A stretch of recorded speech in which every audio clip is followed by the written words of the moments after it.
pagi Bapak William Yang. Apakah sudah bergabung dengan kami? Halo, selamat pagi. Iya, selamat pagi Bapak. Apa kabarnya hari ini? Baik-baik. Ya, hari ini kita akan mulai webinarnya ya Bapak. Yap. Untuk mempersingkat waktu, kita akan langsung aja nih Pak masuk ke materi inti acara kita. Jadi untuk rekan-rekan semua yang ingin mengajukan pertanyaan bisa langsung dicek di kolom Q&A. Nanti pada sesi kolom Q&A, Bapak William akan menjawab pertanyaan-pertanyaan dari rekan-rekan semua. Untuk waktunya, saya persilahkan Bapak William untuk membawakan materinya. Oke, sambutannya singkat sekali. Oke, terima kasih. Salam kenal. Saya William Winyang. Saya akan bawakan materi tentang digitalisasi koperasi. Hari ini kita sharing-sharing aja ya. Jadi waktunya sangat pendek soalnya. Oke, izin saya share screen. Oke, semuanya bisa ngelihat? Halo, bisa lihat screen saya? Sudah Pak, sudah terlihat screen-nya. Oke. Next. Oke, kita mulai ya. Pertama saya akan sharing beberapa kejadian. Pada bulan Agustus 98, Rwanda menyerang Kongo. Sebentar saya matiin dulu. Menyerang Kongo dan menguasai satu daerah yang karena ada satu daerah yang resource-nya pengen diincar sama dia, hasil buminya. Nah, perang ini memakan waktu selama 5 tahun dengan korban jiwa 5 juta orang dan dikenal sebagai the African Great War. Jadi Great War itu adalah istilahnya kalau perang dunia pertama itu disebutnya the Great War. Jadi ini perang dunia lokal ada di Afrika. Nah, setelah Rwanda menang, dia menguasai daerah itu dan mendapat pendapatan 240 juta dolar per tahun. Which is angka yang cukup besar bagi sebuah negara di Afrika. Nah, sekarang kita bandingkan satu daerah yang Silicon Valley, kita sebagian sudah kenal nama-nama ini. Perusahaan dari China bisa datang ke Silicon Valley, melakukan deal dalam satu hari, tanda tangan, nilainya bisa 4 miliar, 8 miliar dolar gitu kan. Sekarang kita bandingkan dengan ini, 5 tahun, 5 juta orang, dan satu hari 4 miliar dolar gitu. Dan ini kita bisa melihat dunia sudah berubah. Yang dilakukan oleh China dalam satu hari itu jauh lebih besar daripada yang dapat oleh Afrika dalam waktu 5 tahun. Nah, dari sini kita tahu dunia sudah berubah. Dan lucunya, kalau China suatu hari serakah gitu, pengen menguasai Silicon Valley karena mau dapat uang lebih besar, begitu diserang, which is akan men-trigger satu perang dunia ketiga. Dan kalaupun menang, di sini nggak ada apa-apa. Cuma runtuhan doang. Karena semuanya ada di awan. Dari sini kita sudah menyadari dunia sudah berubah. Oke, selamat datang di 4.0 trillion dollar tech industry. Apakah Anda bagian darinya atau hanya pengguna? Nah, seperti yang dibilang di awal, apa yang saya sampaikan di sini nggak bisa lama karena ini adalah seminarnya singkat, waktu kita cuma 1 jam lebih. So, untuk pembelajaran lebih lanjut bisa dibaca di buku ini. Investing in Digital Startup yang Unicorn Edition ya, ada kata unicorn. Selama 1 jam lebih ke depan kita akan ngebahas ini. Kami di Kadin Indonesia apa kegiatannya? Apakah koperasi masih relevan? Bagaimana digital startup mendisrupsi? Bagaimana kita mulai mendigitalisasi koperasi dan simple business plan? Oke, kita mulai Kadin Indonesia. Intinya di Kadin kami memiliki 3 kegiatan. Yang pertama advokasi, matchmaking, dan training dan sosialisasi. Advokasi itu kita dalam bentuk konsultasi, menyuarakan dunia usaha secara langsung, baik dengar pendapat, yaitu kalau secara langsung dengar pendapat atau kita kirim petisi langsung ke pemerintah. Yang secara tidak langsung kita tulis pendapat di media. Tapi ini bukan tujuannya bikin keruh suasana gitu ya. Kadin juga jarang bersuara kalau nggak penting banget.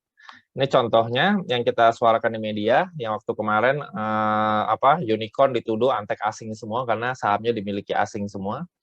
Itu kita bikin berita di media karena yang harus tahu itu tidak hanya pemerintah tapi juga masyarakat secara keseluruhan.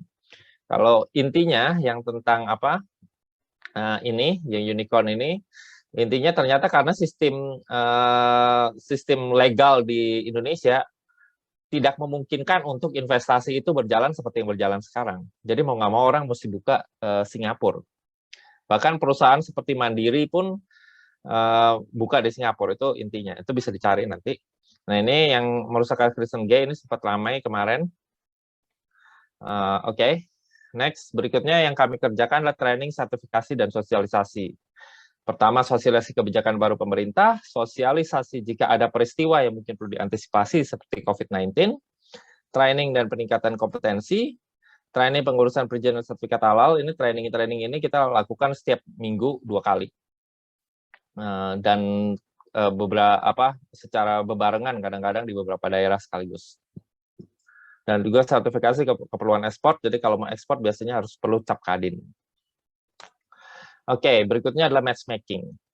Matchmaking di sini yang biasa kita matchmaking itu ada 3 yang datang ke kadin untuk dikenalin sama anggota-anggotanya. Yang pertama pemerintah, korporasi atau perusahaan, dan koperasi. Pemerintah itu biasanya punya program yang mau digabungkan sama kita. Korporasi biasanya pengen bisnis match. Jadi dia punya bisnis mau dikerjasamakan dengan semua anggota koperasi. Dengan semua anggota kadin. Nah, program ini juga tujuannya nanti bisnis match juga masuknya. Jadi program pemerintah kayak misalkan kemarin penyaluran dana untuk kebun sawit, pembaharuan kebun sawit. Nah, itu kita melalui kita, tapi supaya nggak bocor ke perusahaan-perusahaan konglomerasi, ini tujuannya untuk rakyat kecil.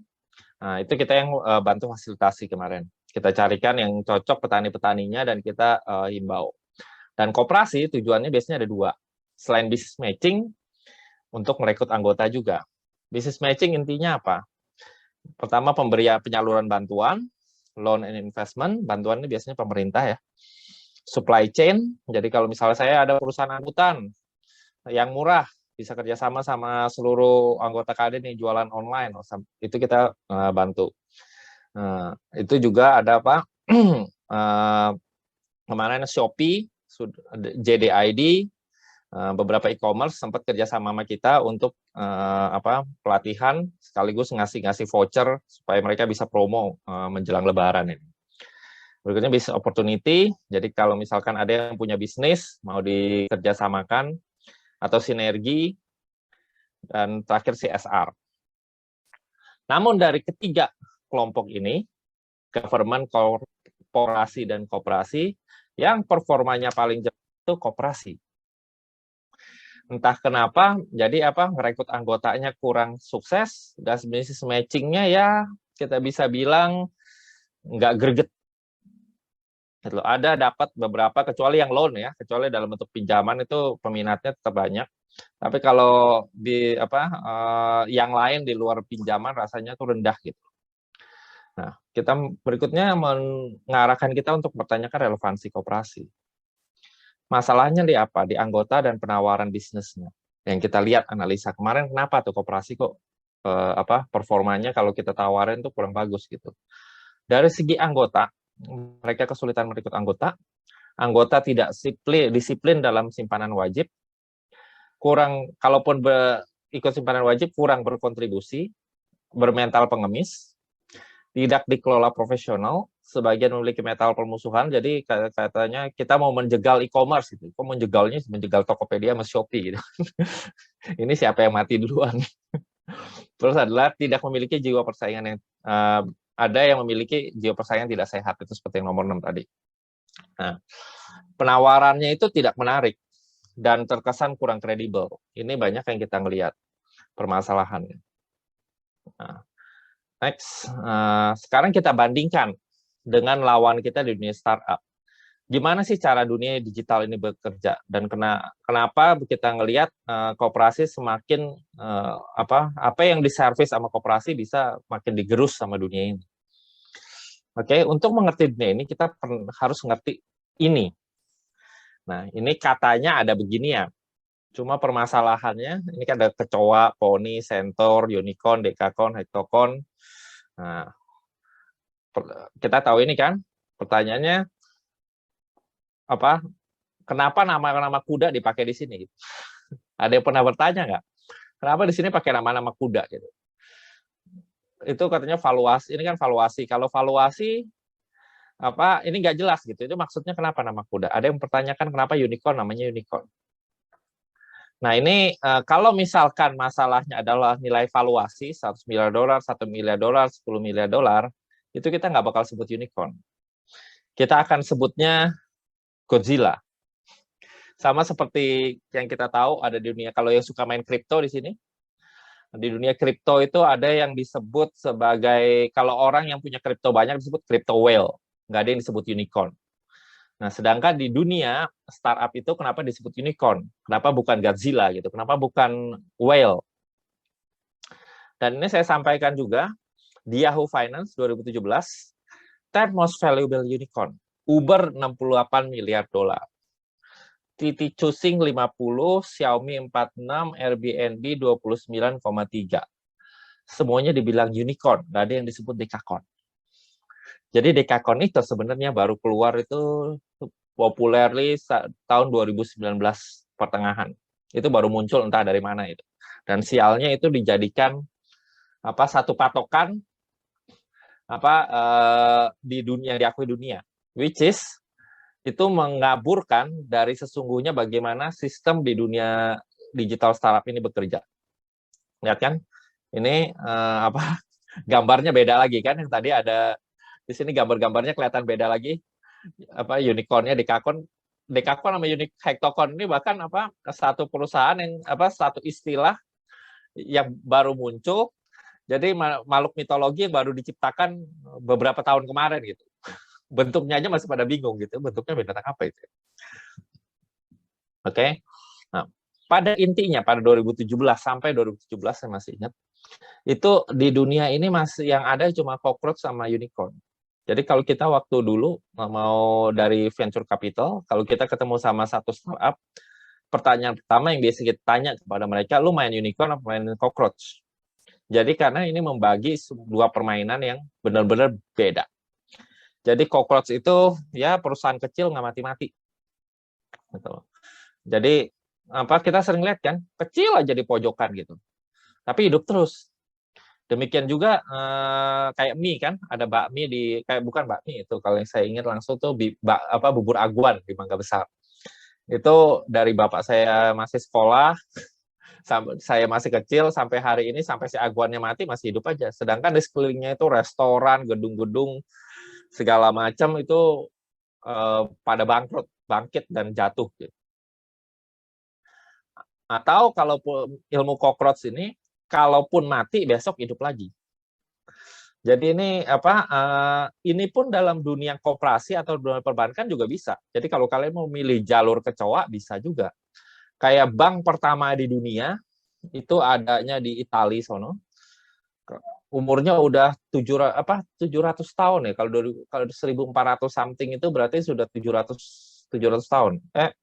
Iya. 600 tahun lebih lah. Dan mereka masih ada gitu. Tapi cuma satu cabang kecil dan pelanggannya benar-benar spesifik, niche sekali. Sedangkan unicorn startup, ini satu yang beda. Kenapa namanya unicorn? Kenapa makhluk ini mahal sekali walau merugi? Jadi unicorn ini ada artinya. Kenapa pakai nama ini? Karena unicorn singkatan dari unicorporation. Begitu kita tahu artinya ini, dekakorn, hektokorn, dan istilah poni dan lain-lain itu sebenarnya istilahnya ngaco. Pertanyaan berikutnya adalah unik di mana? Untuk ngerti dunia ini kita harus ngerti yang namanya disruption theory. Disruption theory bunyinya ada satu. Untuk ngerti disruption theory harus ngerti yang namanya hukum market domination.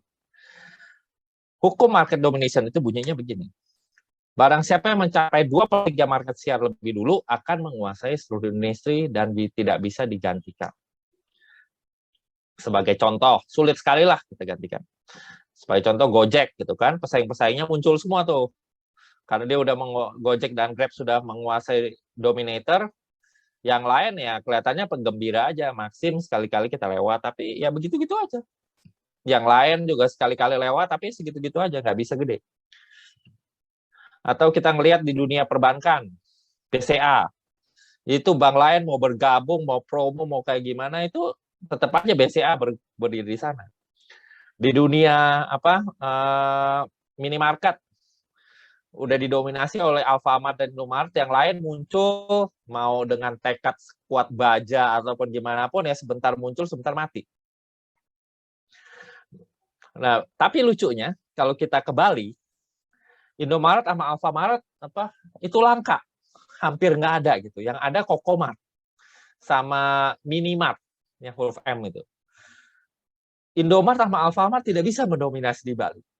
Ini bukti bahwa ada satu yang memang ada sesuatu di hukum ini, kalau kita mencapai itu ya udah, yang lain cuma penggembira aja. Nah, tapi ada kalanya yang namanya market dominator itu kalah kan. Sebagai contohnya ada Nokia ini kan. Ini pesan terakhir CEO-nya Nokia sebelum dia pensiun, sebelum Nokia bangkrut, dibilang kami nggak salah tapi kok kalah gitu. Jadi entah kenapa dia bisa kalah, karena memang ada satu cara, hanya ada satu cara untuk mengalahkan market domination. Dan ini satu kata yang pertama kali diucapkan oleh Steve Jobs. Kata-kata itu adalah yang disebut killer apps, artinya membuat ini tidak relevan.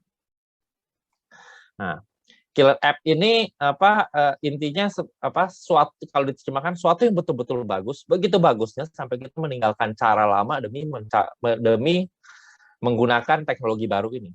Pokoknya meninggalkan lama demi satu feature yang istimewa ini. Sebagai contohnya, selama ini killer app ini bukan bukan product differentiation ya. Kalau product differentiation itu pembeda dikit udah dibilang diferensiasi. Sebagai contohnya kalau di Jakarta ada yang namanya nasi goreng strawberry. Nah, kalau kita ngeliat, oh apa tuh nasi goreng strawberry? Katanya seru. Nah, kita cobain, kita datang, kita cobain. Kalau kita suka mungkin kita balik lagi, tapi kita tidak alergi atau tidak tetap oke aja makan nasi goreng yang kemarin. Sedangkan kalau ini adalah killer app, begitu kita coba nasi goreng ini, kita nggak mau makan nasi goreng yang kemarin. Jadi betul-betul sesuatu yang baru. Sebagai contoh, selama ribuan tahun manusia itu naik kuda. Baru 100 tahun yang lalu, yang namanya mobil diciptakan, dan sejak itu kuda itu cuma ada di kebun binatang. Nah, demikian juga selama mungkin 100 tahun yang lalu kita menggunakan taksi. Biasa aja kita pergi ke jalanan manggil kendaraan umum. Tapi baru beberapa tahun yang lalu ada yang namanya ride hailing, Gojek, Grab gitu. Dan sekarang hampir jarang sekali yang menggunakan itu. That's killer app. Nah, pertanyaannya, kenapa harganya mahal sekali? Kenapa orang mau kasih miliaran dolar untuk unik teknologi? Karena ada yang disebut digital exclusivity. Sekali kita download satu app, kita tidak akan download pesaingnya. Kalau mungkin cuma satu. Rasanya di sini pun yang pasang seluruh e-commerce jarang sekali gitu kan. Mungkin ada 1-2. Yang suka banding-banding harga kita biasanya attach ke satu e-commerce saja. Kalau kita mau cari informasi, kita pasti cari Google. Demikian juga kalau misalkan kita mau ride hailing, biasanya kalau nggak si Gojek, ya si Grab. Jarang yang banding-banding harga dua-duanya. Walaupun kita download dua-duanya. Tapi langganan biasanya satu. Itu disebut digital exclusivity. Jadi beda sama yang bisnis dunia lama, di mana misalkan ada toko, itu ada toko bakmi yang laku itu. Kita bikin restoran di sebelahnya, setidaknya kalau kepenuhan kita kecipratan. Oh, ini nggak bisa. Sekali download, betul-betul, kecuali kita membuat si pelanggan itu kesel, dia nggak akan beralih ke tempat yang lain. Berikutnya, speed of growth. Dalam dunia ini, mereka bisa mencapai 2/3 market share dalam waktu yang sangat cepat karena bantuan internet. Dalam waktu yang bersamaan, seluruh dunia bisa mendownload satu aplikasi yang sama, asal infrastrukturnya memungkinkan. Nah, udah begitu hebat, kenapa tetap bakar duit? Karena mereka sadar mereka adalah perusahaan kecil, dan perusahaan raksasa itu bisa menginjak mereka sewaktu-waktu. Makanya mereka itu bakar duit, harus menguasai, mencapai market dominator itu secepat mungkin dengan cara bakar-bakar duit, supaya si raksasa ini masih bingung, ini kenapa orang gila bakar-bakar duit. Begitu mereka sadar, semuanya sudah terlambat, seperti yang terjadi pada Gojek, seperti yang pada e-commerce. Nah, oke. tujuannya kemana ini kan? Kita ngelihat ini nama-nama unicorn dan nilai-nilainya. Apa tujuan dari mereka? Kenapa mereka bakar-bakar duit dan apa yang mereka cari? Kita perhatikan, beli unicorn sama dengan beli seluruh industri. Jadi apa yang mereka cari? Kenapa mereka mau bakar duit? Karena begitu mereka mendapat market dominator, mereka mencapai seluruh industri, menguasai seluruh industri. Itu yang mereka kejar. Jadi bandingannya seandainya satu industri misalkan yang mau diserap sama Gojek nilainya 100 miliar dolar per tahun. Nah, harga Gojek sekarang berapa? Sekitar 40 miliar dolar 40 miliar dolar. Jadi bakar duit 40 miliar dolar untuk menguasai 100 miliar dolar per tahun kelihatannya murah. Oke, itu adalah otaknya mereka. Dan ini sudah terbukti di seluruh dunia.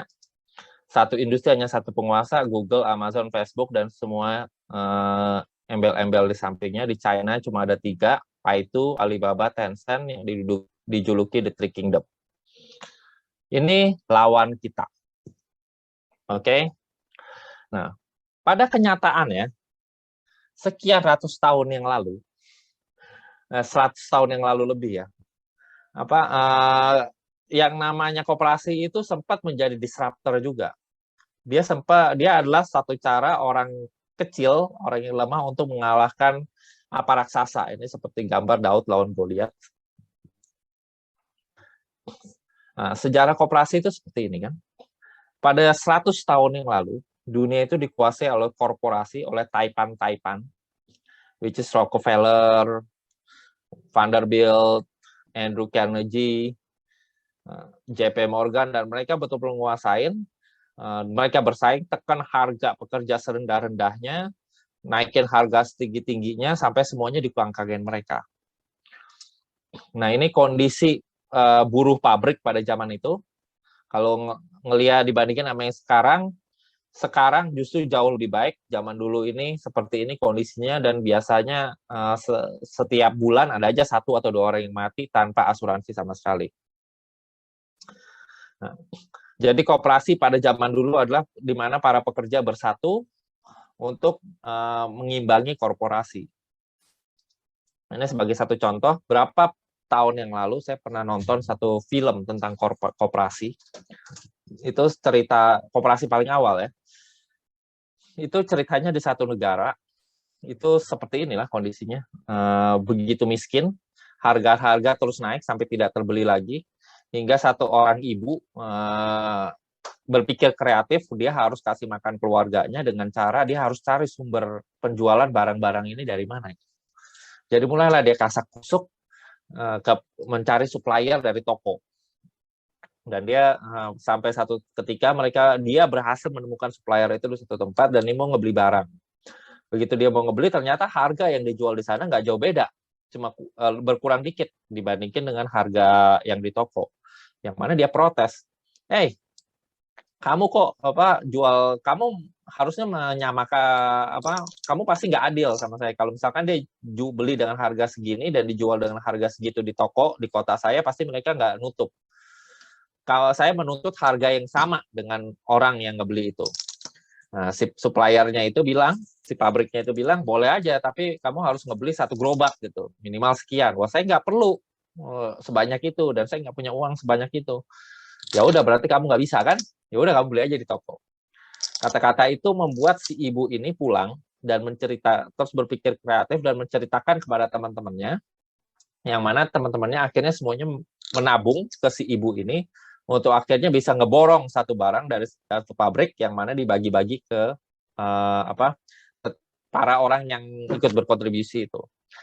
Nah, dan akhirnya jadi acara bulanan, semuanya setor dan melakukan hal itu. Yang waktu itu paling pertama barangnya cuma ada 3, tepung, mentega, dan gula.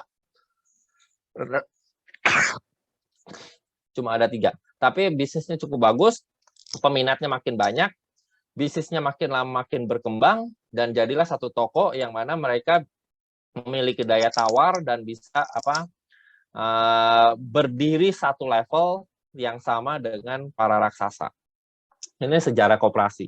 Koperasi dulunya disruptor, di mana orang-orang kecil bersatu untuk sama-sama mensejahterakan dirinya masing-masing. Dan itu koperasi yang pertama sesuai cerita ini adalah koperasi konsumsi. Cuma belakangan yang populer itu koperasi simpan pinjam. Oke. Nah, tapi sekarang entah kenapa ini dengan adanya digitalisasi semangat ini semakin luntur dan korporasi kembali berkuasa gitu kan. Pertanyaannya gimana caranya kita untuk mulai melakukan ini?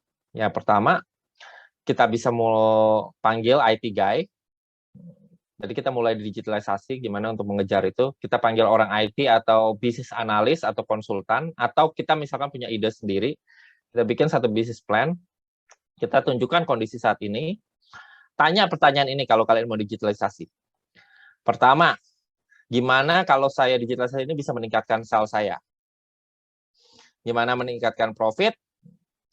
Gimana meningkatkan keamanan, meningkatkan kemudahan ketepatan, recording dan reporting, efisiensi biaya, mempercepat penetrasi, dan pengalaman nasabah UX user experience. Jadi nasabah makin betah, meningkatkan engagement nasabah, dan meningkatkan integrasi. Jadi itu bagaimana saya bisa kerjasama dengan perusahaan-perusahaan lain yang membuat perusahaan saya lebih kuat.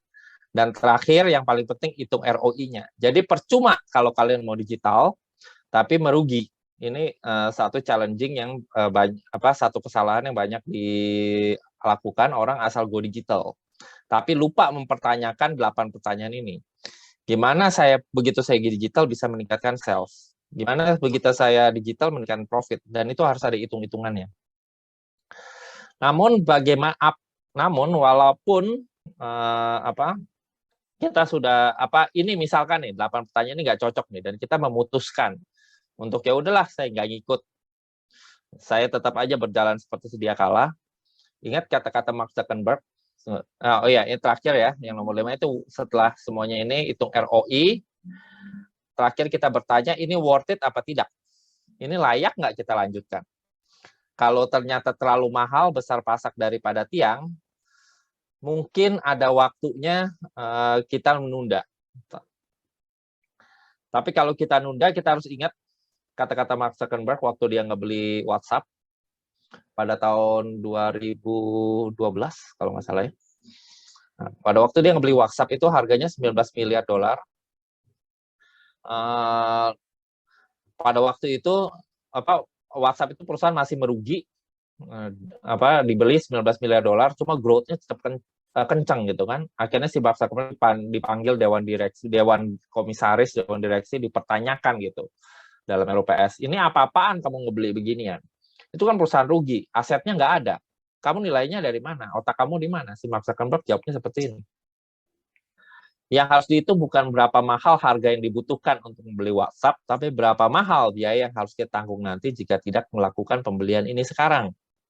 Jadi ke masa depan, kalau WhatsApp sudah ukurannya segede Facebook dan mulai mendisrupt Facebook, itu udah kondisi yang sudah terlambat. Oke, berikutnya saya akan sharing bisnis plan. Dalam dunia digital ini semuanya harus ditulis dalam waktu yang suatu yang singkat dalam satu halaman aja ya.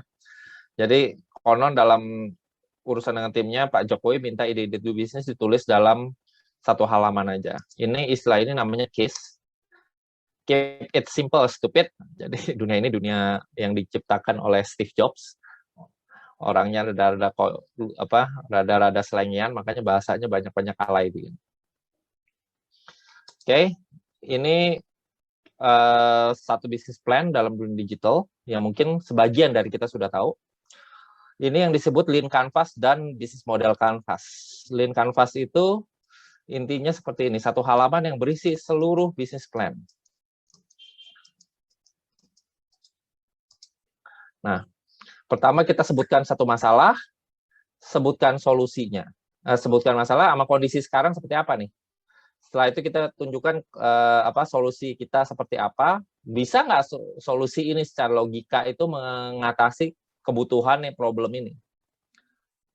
Nah, terus keunggulan kita apa? Nah, ini unfair advantage. Unfair advantage ini satu hal yang Anda miliki tidak dimiliki orang lain. Jadi sebagai contoh, pada waktu Uber mendirikan perusahaannya itu, dia mengajukan peminjaman dana. Salah satu unfair advantage miliknya itu adalah saya punya aplikasi sudah jadi, sedangkan orang lain belum jadi. Kira-kira untuk bisa membuat seperti saya, mereka itu mungkin menyadari keberadaan Uber itu perlu 6 bulan, dan mulai membangun app seperti Uber itu perlu 6 bulan lagi. Setidaknya setahun kita punya waktu untuk menguasain pasar. Itu unfair advantage contohnya. Atau kalau yang biasanya dikenal di kita itu, ya saya mau jadi supplier ke pabrik Indo, saya minta dana. Oh, kenapa saya harus danain kamu? Oh, purchasing-nya itu saya punya paman. Itu salah satu unfair advantage. Kemudian kita sebutkan siapa segmen market. Ini early adapter, ini nggak perlu nulis angka di sini ya. Semuanya channel ini bagaimana kita menjual ke customer itu mencapaikan gimana. High level konsep, cita-cita kita jadi apa. Key metric, ini faktor-faktor yang harus Anda capai untuk mengukur kesuksesan. Nah, cost structure, fixed cost, sama variable cost. Nah, ini kita sebut aja apa aja kata-katanya tanpa menyebut angka. Kalau misalkan ini kira-kira layak, baru kita bedakan ke angka yang lebih detail. Dari sini kita bisa lihat hampir seluruh bisnis plan ada di sini. Revenue, ini penghasilan pendapatan bisa dari mana aja. Nggak usah tulis angka, tulis aja di sini. Oke, ini sebagai contoh lean canvas dari Uber. Ini problemnya, solusinya dia sih, ini unfair advantage-nya waktu yang lama untuk bangun app yang tangguh. Promosinya melalui PR, referral, dan iklan. Pendapatannya waktu itu baru memikir 25% bagi hasil. Tapi ini kita ngomong 2008 ya. Kita jangan lihat Gojek yang sekarang. 2008 ini satu pemikiran fenomenal. Nah, ini biaya-biaya yang harus mereka tanggung. Nah, ini customer survey, key metric. Begitu kita bikin ini apa aja kunci kesuksesan? Berapa jumlah aplikasi yang install, jumlah account yang aktif, install tapi nggak ada account percuma. Terus berapa jumlah pesanan, punya account tapi nggak pernah dipakai percuma. Nah, terus berapa dari pelanggan yang puas itu mulai mereferral, dan uang yang dibelanjakan per bulan oleh pelanggan ke kita berapa. Nah, itu kunci kesuksesan kita, yang mana ini adalah faktor untuk ngebakar duit. Untuk ningkatan ini kita mau bakar duit, untuk ningkatin yang account kita bakar duit, jumlah pesanan gimana supaya meningkat kita bakar duit. Nah, ini satu key metrics untuk meningkatkan perform. Nah, berikutnya ini adalah bisnis model canvas. Ini agak mirip tapi beda. Kalau kita perhatikan di sini ada key partner. Siapa partner kunci? Jadi kalau misalkan lean canvas itu adalah front end di bagian depan. Jadi marketing dan segala macam model bisnis ada di bagian depan. Bisnis model canvas itu ada di bagian belakang. Jadi ini intinya seperti ini.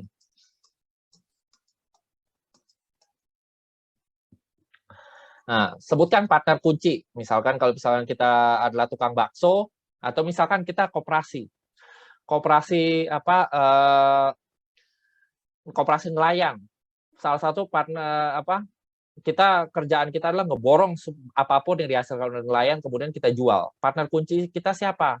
Oh, ini perusahaan-perusahaan restoran-restoran yang siap jadi off-taker kita. Atau perusahaan ekspor dari luar negeri yang siap jadi off-taker kita.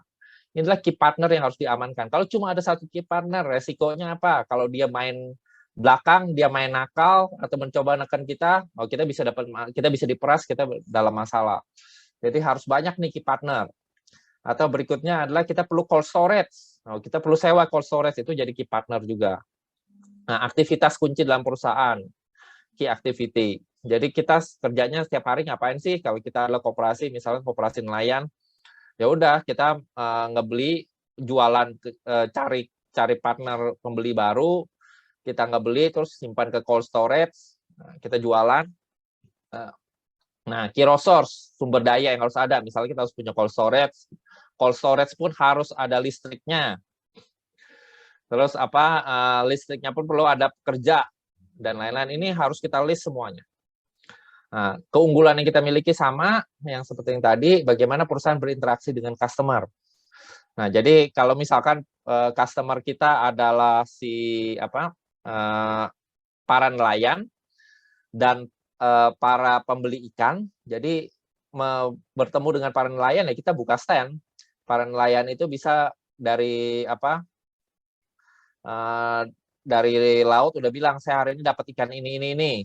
Nah, siap beli gitu. Atau kita bisa bikin satu PO terbuka kepada seluruh nelayan bilang ada kebutuhan ikan dari Jepang, ikan tuna jumlah sekian ton. Barang siapa syaratnya gini. Kita siap beli. Nah, ini orang bisa langsung berburu untuk segera mengejar ini. Ini customer. Dan untuk pembelinya kita ada cara interaksinya sendiri itu harus kita list di sini.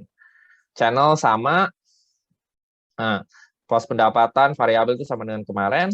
Ini sebagai contoh kita ngambil Uber di tahun 2008 itu seperti ini. Di small canvas-nya, partner mereka adalah VC, Google Map dianggap partner, Google Cloud dianggap partner, AWS dianggap partner, tech partner ini orang IT yang lepasan mereka yang bukan orang IT internal. Riset, pencari driver, zaman dulu ada tuh di Gojek juga pencari driver, asuransi, driver lobbyist. Nah, ini yang menarik yang orang kadang-kadang lupa dalam dunia startup ini ada yang namanya lobbyist. Karena begitu kita besar pasti ada orang yang mau ngerjain. Orang ini biasanya punya channel di pemerintahan atau aparat, mereka bisa bikin aturan aneh-aneh, tujuannya untuk merebut bisnis kita. Nah, ini perlu ada lobbyist. Sebagai contoh, pada waktu tahun 2017 terjadi kerusuhan Angry Bird di Sudirman, yang khusus menyerang para driver ojol, itu yang bekerja lobbyist.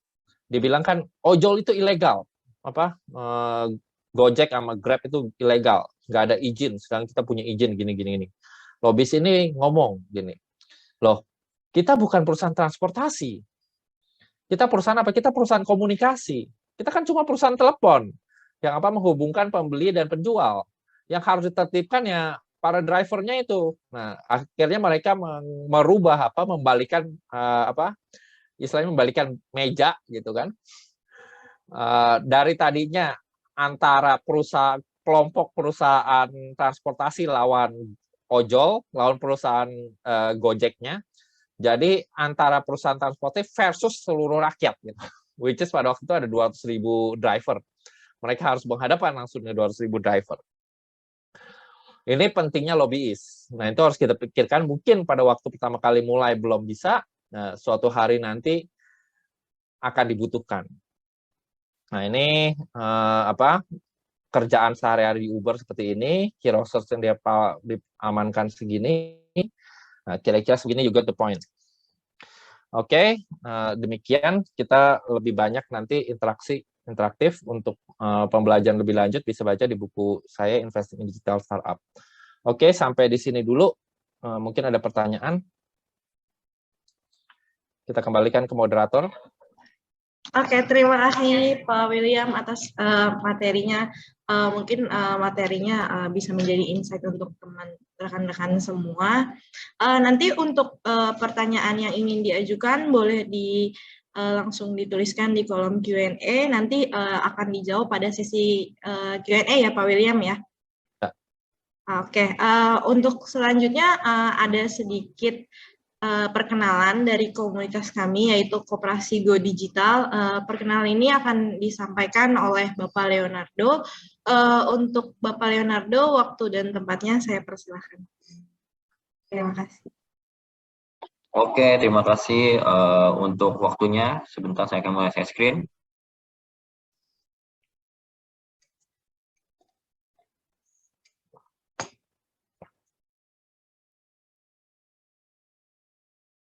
Oke, apakah sudah terlihat?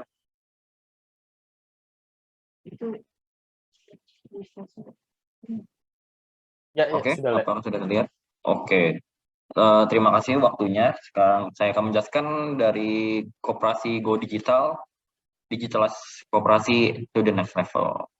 Jadi latar belakang dari komunitas ini itu saat ini kita zaman teknologi di industri finansial semakin berkembang. Jadi kami melihat koperasi yang perlu untuk meningkatkan kualitas dan kemampuan di era digitalisasi ini. Oleh karena itu, visi dan misi dari koperasi ini, visi kami menjadi komunitas yang mendukung setiap koperasi untuk bergabung untuk semakin berkembang, maju, mengadaptasi teknologi digital dan ekosistemnya di saat era seperti ini supaya semakin tetap maju, keep up dengan keadaan ekonomi yang digitalized. Misi yang akan kami lakukan itu, komunitas ini akan memberikan informasi seputar perkembangan teknologi perbankan dan regulasinya juga. Komunitas ini juga sebagai media untuk bertukar pikiran, berdiskusi antar sesama anggota koperasi yang ada di Indonesia tentunya, untuk saling melengkapi kebutuhan satu sama lain dari masing-masing daerah koperasi itu. Yang paling ketiga itu, komunitas yang memberikan pelatihan-pelatihan di industri perbankan dan koperasi. Seperti nanti ada workshop tentunya, dan ada beberapa pelatihan, terutama untuk di proses digitalisasi. Untuk kegiatan yang kami lakukan di Koperasi Go Digital ini, diskusi melalui grup komunitas. Jadi di komunitas ini kita ada grup WhatsApp, kita di sana kita bergabung dengan Koperasi Indonesia, kita di sana saling berbagi informasi, bertukar pikiran, membahas suatu forum untuk apa yang terjadi saat ini, untuk membahas ke depannya secara digitalisasi, regulasinya, seperti itu. Dan yang saat ini kita jalankan webinar, nanti kita ada workshop juga, ada seminar event juga, dan konsultasi dan branding. Untuk benefit dari yang akan kami dan koperasi berikan, itu pertama mengurangi potensi kesalahan ketika ingin go digital. Karena regulasi ini sangat penting untuk para koperasi, jadi kita harus memberikan suatu pengarahan untuk lebih jelas bagaimana track untuk kedepannya seperti apa yang harus dijalankan, apa yang diperlukan. Seperti itu, mendapatkan informasi seputar perkembangan teknologi dan regulasinya, untuk bertukar pikiran dan diskusi sesama anggota, dan juga memberikan pelatihan industri teknologi. Selain itu, kita juga ada pembahasan workshop, mungkin tidak hanya dari orang-orang yang ada di grup, mungkin nanti kita bisa mengundang praktisi dari koperasi yang sudah menjalankan digitalisasinya dan berhasil seperti itu. Untuk medianya kita memiliki ada seperti ini, ada bisa mengirimkan melalui email, melalui website, bisa diakses juga, ada pemberitaan juga melalui Instagram dan Facebook. Jadi sana ada berita, ada artikel membahas tentang koperasi dan seputarnya. Nah, seperti ini untuk tampilan website display dari Koperasi Go Digital. Di sana kita akan memberikan artikel-artikel membahas tentang koperasi, apa yang dibutuhkan koperasi, apa yang saat ini terjadi di koperasi, seperti itu. Nah, di sana nanti akan ada regulasinya, kita berikan regulasinya, ada forum. Jadi forum ini sama seperti grup diskusi yang di WhatsApp, hanya saja untuk di forum ini kita akan lebih jelas lagi, karena lebih kompleks. Gitu. Untuk bergabung bersama kami, bisa langsung menghubungi admin dari Koperasi Go Digital di nomor tertera tersebut 0812 1298 3412. Nanti untuk yang ingin bergabung bisa langsung melakukan WhatsApp via WhatsApp atau melalui email, boleh, nanti akan kita follow up kembali. Terima kasih untuk waktunya, selamat pagi. Baik, terima kasih waktunya Bapak Leo untuk perkenalan Koperasi Go Digitalnya. Untuk rekan-rekan yang ingin bergabung, bisa nanti akan ditulis di komentar untuk nomor telepon, dan mungkin nanti akan disediakan juga link yang langsung join ke grupnya, seperti itu. Nah, untuk sekarang kita akan masuk sesi tanya jawab dengan Bapak William Yang selaku pembicara kita.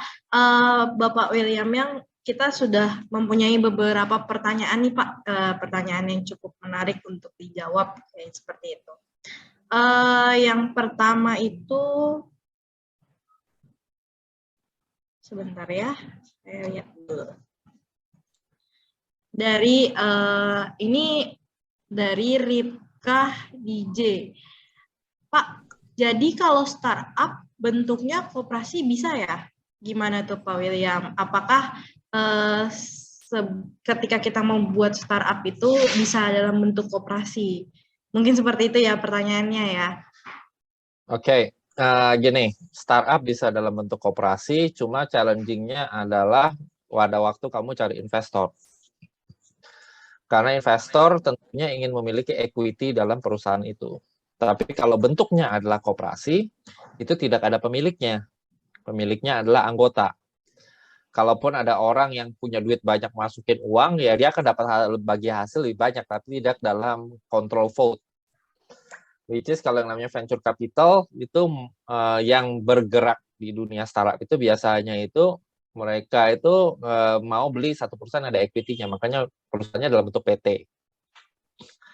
Dan itu karena kekacauan dari regulasi Indonesia, ya cuman mereka biasanya bikin visinya itu di perusahaan ini dijadiin PMA dan itu dibelinya di Singapura. Itu detailnya pas sendiri itu. Tapi ya itu saya tulis di artikel saya, boleh cari lah yang tentang jangan anggap unicorn pengkhianat bangsa itu. Yang tadi saya share. Nah, itu di kumparan saya sempat tulis. Nah, itu kondisinya seperti itu. Nah, kalau misalkan dalam bentuk koperasi, yang bisa adalah melipat gandakan pendapatan doang. Misalkan kita bisa salurkan uang dalam jumlah sekian, tapi tidak bisa untuk oke, saya danain kamu punya pembangunan teknologi, saya dapatnya apa? Nah, itu harus challenging, harus dijawab. Nah, terus harus dimengerti juga, kalaupun kita bisa ngejawab dengan berbagai macam argumen yang sudah kita verifikasi kebenarannya, ada satu challenging lagi. Yang namanya venture capital itu biasanya sudah ada yang namanya tesis investasi. Jadi tahun ini saya mau investasi di sini, caranya gini. Uang nganggur akan saya taruh di sini, semuanya ada tesisnya. Kalau kita menyampaikan sesuatu yang di luar tesis itu, berinvestasilah untuk ke dalam koperasi dan lain-lain, dan biasanya mereka akan mencari dulu tesisnya. Kalau tesisnya ini sampai nggak dapat, baru mereka mulai kelayapan ke yang di luar itu. Dan itu biasanya detik-detik terakhir di akhir tahun, dan itu pun sepertinya jarang. Nah, itu kalau misalkan koperasi untuk dijadikan startup, bisa, tapi harus kalian jawab dulu pertanyaan saya yang tadi. Seperti itu. Oke, berarti memungkinkan ya Pak, tapi ada beberapa catatan yang tadi Bapak tanyakan lagi ya, Yes. Jadi harus terjawab terlebih dahulu. Oke, terima kasih atas jawabannya, semoga Bapak atau Ibu Ripka sudah terjawab pertanyaannya, seperti itu. Yang kedua nih Pak, ada pertanyaan dari Bapak Jimmy Sitinjak, yaitu bagaimana koperasi sistem digital dapat diterima oleh seluruh lapisan masyarakat, kayak gitu Pak. Mungkin kan yang kita tahu koperasi-koperasi kan masih secara manual gitu ya Pak ya, belum digital. Ya, masalah kalau untuk seluruh lapisan masyarakat terlalu tinggi ya. Kita harus segmented dulu. Iya, betul. Kita harus segmented dulu gitu kan. Kondisi kita seperti apa? Koperasi kita koperasi apa dulu? Makanya, misalkan seperti tadi, kita anggap koperasi kita adalah koperasi produksi yang koperasi produksi tapi untuk koperasi nelayan misalkan, seperti yang saya contoh tadi. Nah, selama ini ya kita buka stand,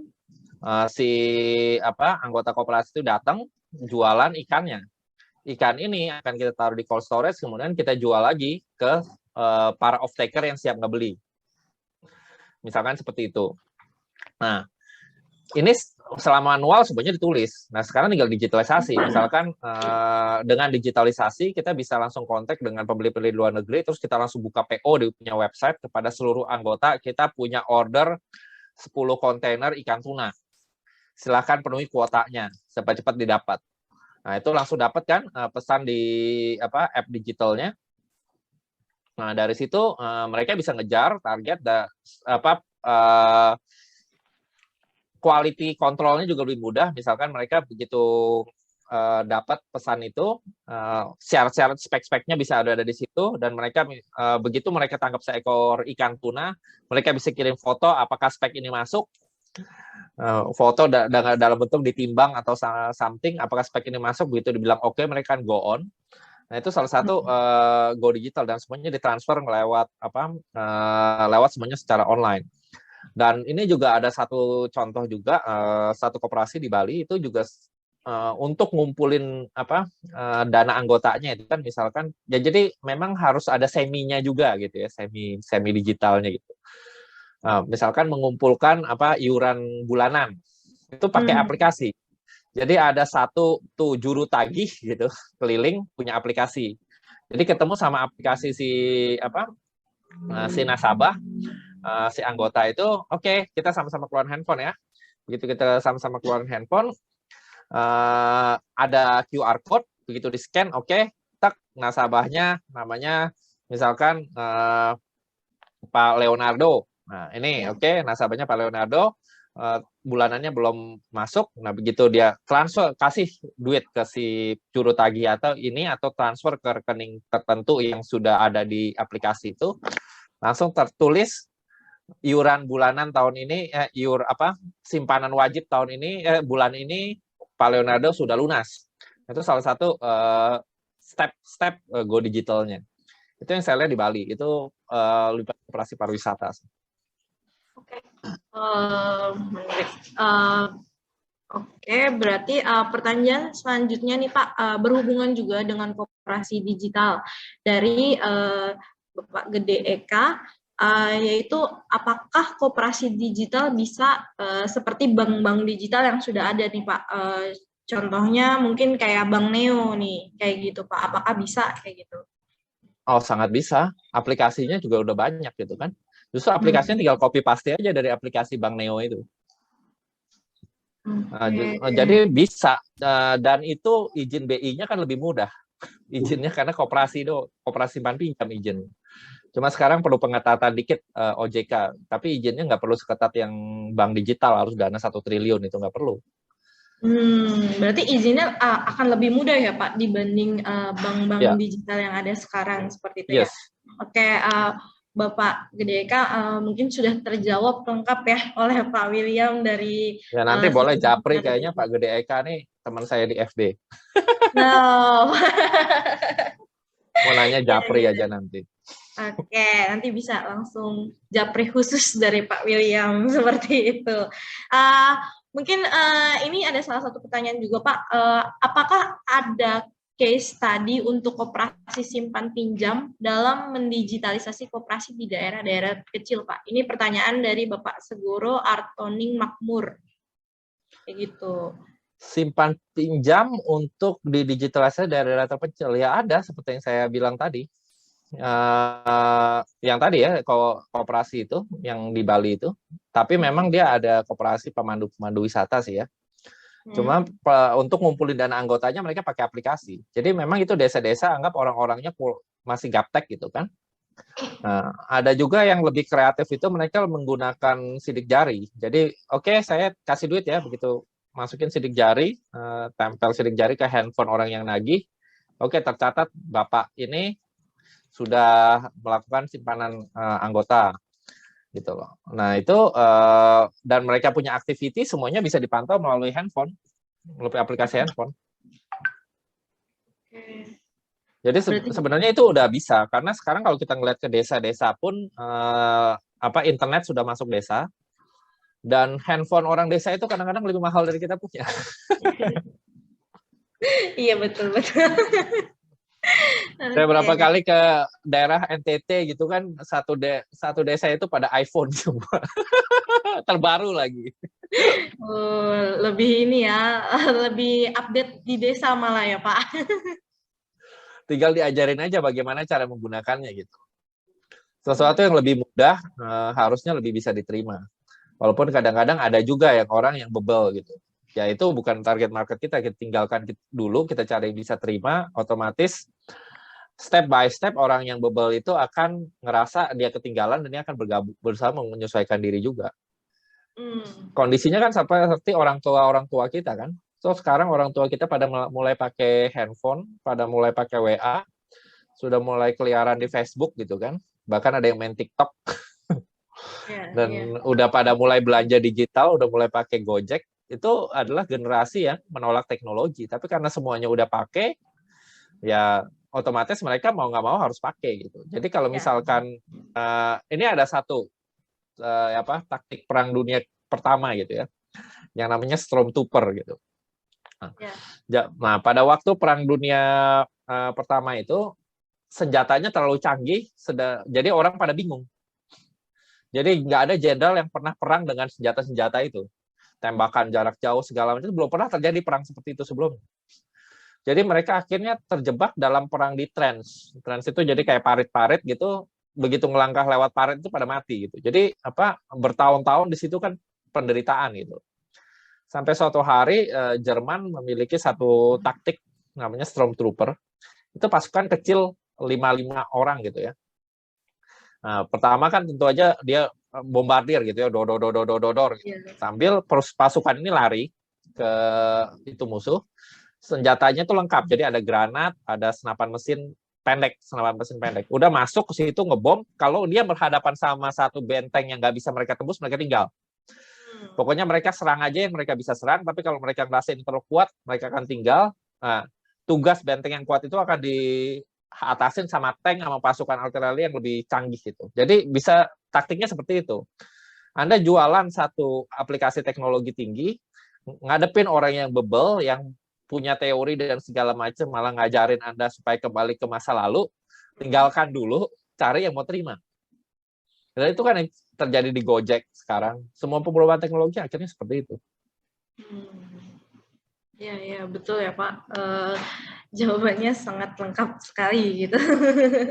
Oke, Pak William, mungkin masih ada beberapa pertanyaan, tapi mungkin ini yang menurut saya bisa menjadi informasi bagi seluruh rekan-rekan koperasi dan seluruh rekan-rekan yang mengikuti acara ini dari Ibu Depsi Santika, yaitu apakah koperasi bisa didaftarkan di LPS dan OJK? Sekarang malah diwajibkan. Berarti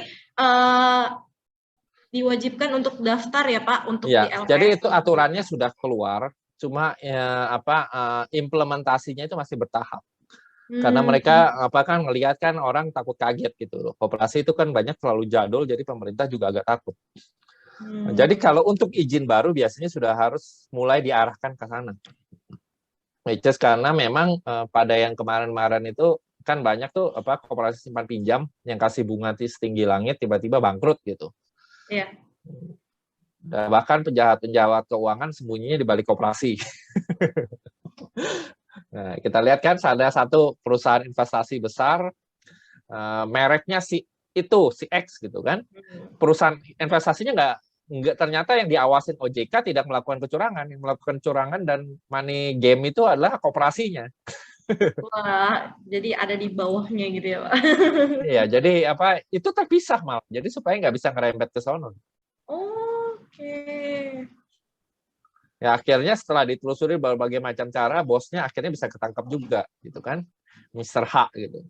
Waktu itu kita di dunia keuangan kita kaget waktu melihat dia ketangkap, loh bisa ketangkap ya, dia kan Tuhan gitu. Iya. Berarti koperasi itu lebih jadi kayak bayang-bayangnya si perusahaan besar itu ya Pak, investasinya gitu. Ya saya nggak usah sebut lah, namanya cari sendiri ya. Oke, mungkin bodong sekarang. Iya betul, banyak investasi sekarang yang sedang berkeliaran lah hitungannya. Seperti itu. Oke, mungkin itu pertanyaan terakhir yang kita bisa bahas ya Pak di webinar kali ini. Nanti untuk pertanyaan-pertanyaan yang lain, nanti kita akan bahas juga di grup Koperasi Go Digital kami. Maka dari itu boleh langsung join aja, sudah ada di kolom komentar untuk link ke grup Koperasi Go Digital kami. Dan untuk rekan-rekan semua, materi webinar hari ini akan kami upload juga di YouTube kami di Koperasi Go Digital. Jadi yang para yang bilang materinya bagus nih, gimana ya nanti di-share nggak gitu, nanti bisa lihat lagi di YouTube kami ya semua. Oke, Pak William, sebelum saya tutup sesi ini, saya mau minta Pak William untuk memilih salah satu pertanyaan terbaik dari yang tadi Bapak sudah jawab untuk diberikan hadiah dari kami. Ulang lagi. Kenapa yang tadi ditanyakan ke saya? Oke, saya bantu ulangi Pak. Tadi itu ada dari ya, dari Bapak atau Ibu Ripka, yaitu Pak, kalau jadi startup bentuk koperasi bisa ya. Yang kedua itu ada dari Bapak Jimmy Sitinjak, bagaimana koperasi sistem digital dapat diterima oleh seluruh lapisan masyarakat. Yang ketiga dari Bapak Sugoro Artoning Makmur, apakah ada case study untuk koperasi simpan pinjam di mendigitalisasi koperasi di daerah kecil? Ada dari Bapak Gede Eka, apakah koperasi digital bisa seperti bank digital? Salah satunya contohnya Bank Neo. Dan terakhir dari Ibu Depsi, yaitu apakah koperasi bisa didaftarkan di LPS dan OJK? Itu Pak pertanyaan-pertanyaannya. Oke, kayaknya yang penting ini Ibu Depsi kali ini ya. Karena pembiayaan LPS dan OJK ini kelihatannya penting untuk disadari bahwa ke masa depan koperasi juga sudah mulai diawasin OJK gitu. Untuk mencegah penjahat-penjahat keuangan bersembunyi di balik koperasi. Oke, selamat berarti untuk Ibu Depsi. Nanti untuk informasi nomor WA-nya boleh dikirimkan di kolom Q&A kami, nggak apa-apa. Nanti kami akan hubungi Ibu Depsi untuk hadiahnya ya. Dan rekan-rekan semua, untuk bulan depan kami akan membuat acara webinar lagi, dan sepertinya kami juga akan membuat lagi bersama Pak William dengan pembahasan yang berbeda seperti itu. Jangan sampai dilewatkan. Nanti kami juga akan share-share kembali kepada rekan-rekan untuk webinarnya dilaksanakan di tanggal berapa. Terima kasih Pak William atas materi yang sangat-sangat menarik ya, dan juga untuk semua rekan-rekan yang ikut dalam acara webinar ini merasa sangat materinya sangat berguna ya, untuk mereka yang mengikuti ini kayak gitu. Mungkin untuk acara webinar ini kami sampai sini dulu dan kami tutup. Untuk rekan-rekan yang ingin join ke grup Go Digital kami, silahkan di kolom komentar masih ada linknya, bisa langsung join saja. Nanti Bapak Leonard akan sapa rekan-rekan untuk di join di grup kami. Seperti itu. Terima kasih Pak William atas waktunya di pagi ini. Selamat pagi rekan-rekan semua, Pak William. Baik, terima kasih.